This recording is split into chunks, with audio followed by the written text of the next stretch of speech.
You are handsome? just this side. If I turn now. Oh god. No, please, so please, ugly no. now. No, you're gonna have no views with that side. What up guys, I have here by my side Elena, she's from California. We're gonna talk about a lot of things here.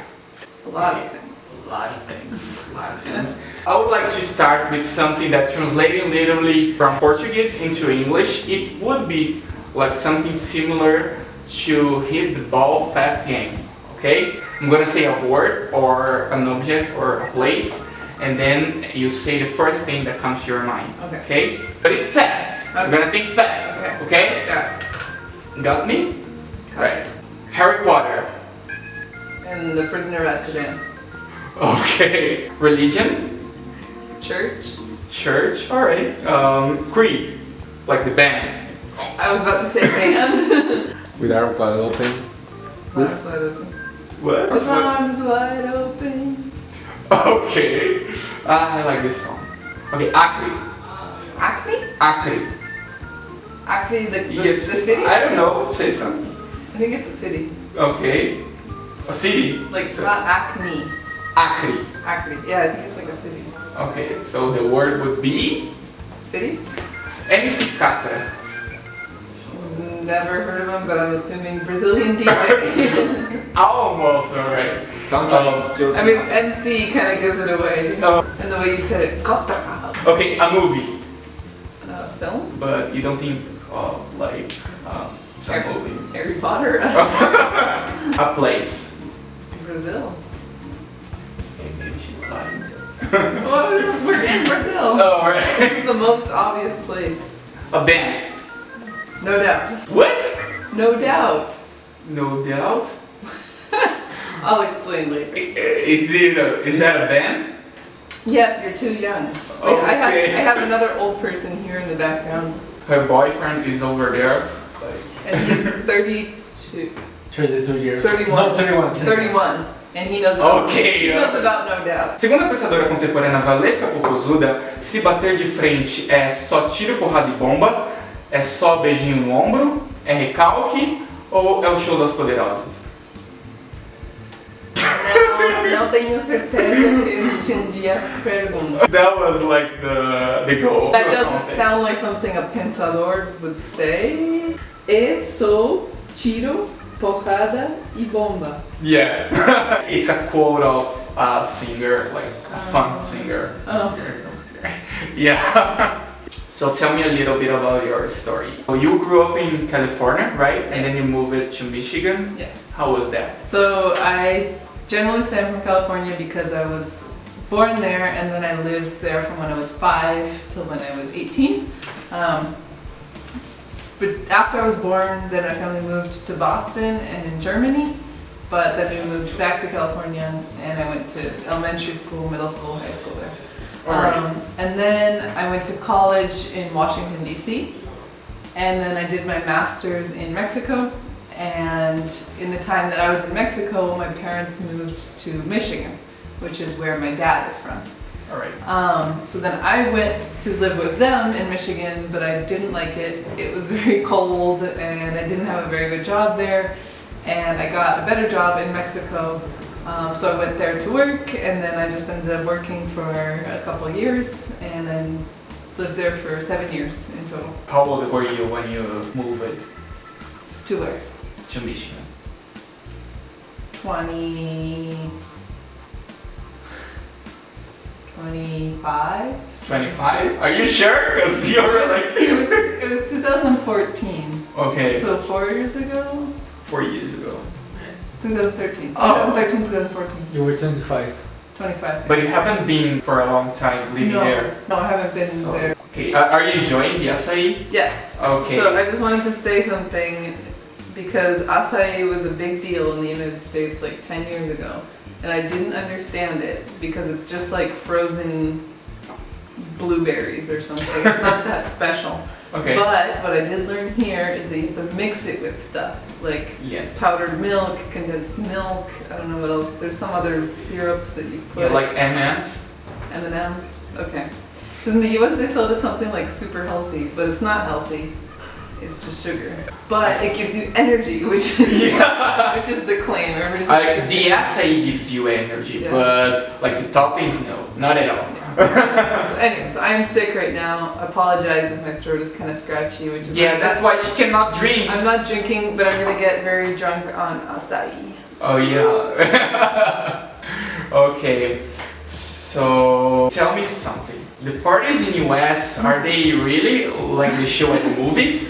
Okay, so this was a discussion we had like a few weeks ago with another American friend and a Brazilian friend, and she was saying, what do you mean? It's not like in the movies where they have a whole house and there's a big party and the whole school goes. Yeah, like American Pie, you know? I have watched American Pie my entire life, all of the movies. That's why I wanted so fucking hard to go to the US. Yeah. So anyway, my high school was like about half Asian, and so a lot of us just studied a lot and we were all very nerdy. Like we had a football team, but nobody knew who was on it or who the quarterback was. It wasn't like, you know, in the movies where it's like, oh, the quarterback. Okay. And then there were cheerleaders, but they were not like, you know, super special. It wasn't like, oh, she's a cheerleader. It was just like if you were a cheerleader or maybe you played tennis, you did something like that. And then also where I'm from, they don't really let you have parties. So if you had any party after 10, the police would come and kick everybody After out. 10 p.m.? Yeah. So yeah.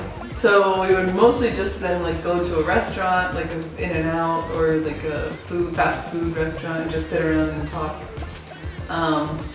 Also in high school, I feel like everybody is really nerdy. When they show it in the movies, it's either like you're super sexy or like you're nerdy. But most of the time when you're like 16, you don't know what's going on anyway. So when you do go to a party, you're dancing, you're like awkward. So the biggest thing here that shocked me is that you can drink on the street. Yeah. You can't do that in the United States. So and alcohol is very, very controlled. So you have to have an ID. You can only drink when you are 21. So, and a lot of times if you're 16, you don't know anybody who is 21. Maybe you know someone who is 18 or something. And it's like, so unfortunately I can't drink there. I'm just 18. Yeah. No, I'm kidding. Have you been in any party here in Brazil? I lived through Carnival. I survived Carnival. Oh, okay. How was that? It was very shocking. How shocking? Well, I think one of the first nights we walked outside and we saw a guy like in the gutter, like the drain in the street, and he was like dying of alcohol poisoning. Like I've passed it through that.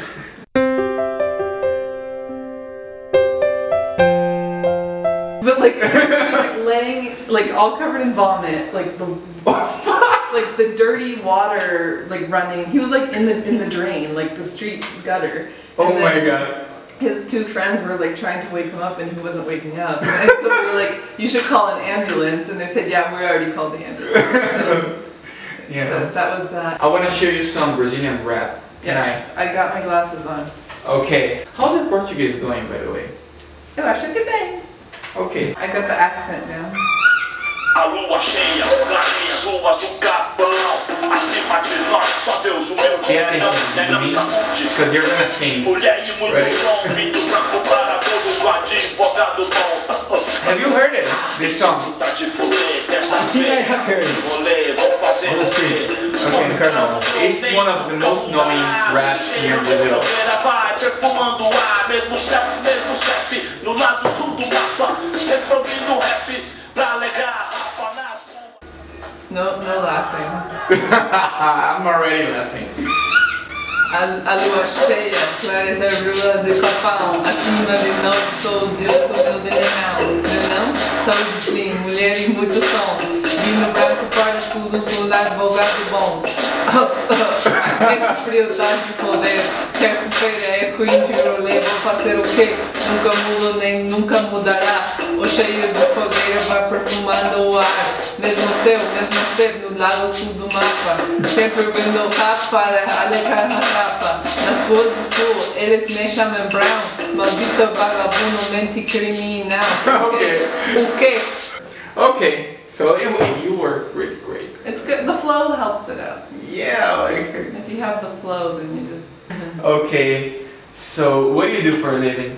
So I am actually in the process of expanding my business. I am originally expanding your business. That's great. So I originally studied international relations and then did my master's in epidemiology in Mexico. So during my master's, my friends started asking me for help to help them write their papers in English because it's hard to write them in English. So what I'm doing now is creating a consulting service or website that helps take you through all the steps of the writing process for academic writing. Okay. So from writing the document to publishing it, to working out details with the editors or with the peer reviewers. So I'm doing that, and then I also do some freelance work, and I'm working with a company here on research. My specialty is public health, obviously, and so a lot of the work I do is with that, but sometimes I've also gotten requests for sociology or chemistry, physics, if it's something similar, even economics. So recently I just had a client who studied economics, and she has an idea for a paper. She analyzed the results, she has all the results, but she doesn't know which journal to send it to or how to write it so that the journal will accept it. So I'm just helping her with that. So the thing is, I do every step of the process, and I can adapt my services to anyone. So even if you have no idea, or even if you're already in the process. Okay, so basically, like someone makes a request of like some article, and then you go there and help them like to make the article readable. Yes, exactly. Right? Or even I've had friends ask me, they're at the very end, like their article has been accepted, but the editor says, I just want you to change blah blah blah. And they'll say, okay, but I don't understand what they mean if I change this, so then I can. So they have to explain to you. Yeah, so then I can explain. Okay, well maybe they mean this and this, and how can we move the article? Okay. So, and any step of the process. Great. And what I'm trying to do is make this like a bigger scale, because I've been helping people individually, but it's not scalable. Like I can help you for 2 hours and you for 2 hours and you, and it'll be a waste of time if I'm trying to help the whole world. So I want to do bigger groups of training, like get together a whole hospital and teach everybody how to do this process. Do you have many requests? I have a lot of clients who are regulars. They've been regulars for a few years now, but I'm trying to get more Brazilian clients. So if anybody's watching. Yeah, but if they want to contact you, how they can do it? Okay, so it's Atkinson Scientific Publishing Solutions. And the website is Atkinson, ATKINSON, SCI, pub.com. And we're also on Twitter, Facebook, and Instagram, and LinkedIn as Atkinson Side Pub. And I'm gonna put all of that she just said on the link below. Yeah. It was a high five? Yeah. Okay. Otherwise I was going to have to high five myself. Yeah, right. I'm giving a promotion right now, 2 free hours of workshops for anybody, just so that I can go get to know the hospitals, see where they are, and they can know me and everything. So if anybody wants free workshops. So you can contact her. Do you know that I am a magician? I did not know that. Okay, so I'm gonna do something like really great now. So get your fingers like this. Okay, so put your fingers on your forehead. What? That's crazy, right? This wasn't my beer. Where's I the know. Told you I'm awesome. Wow. I told you I'm awesome. Yeah, crazy guy, right? Let's change to our places, right? Okay, just put your finger again. What? That's crazy. I know. I'm just awesome. Brazilian magic. Yeah, Brazilian magic, right? Brazilian way. It was a pleasure. I think that is. Oh. Okay. Yeah. We did it. Yeah. Alright. Eu quero agradecer a Lilian que me emprestou a câmera no primeiro vídeo, porque eu não tinha câmera nenhuma, eu não podia gravar com o celular, então eu quero agradecer ela, obrigado. E também eu quero agradecer o Marcelo, que ele me emprestou essa câmera agora, e eu não tenho câmera, eu não tenho dinheiro pra comprar câmera. Então obrigado vocês dois aí. Love you guys. Obrigado.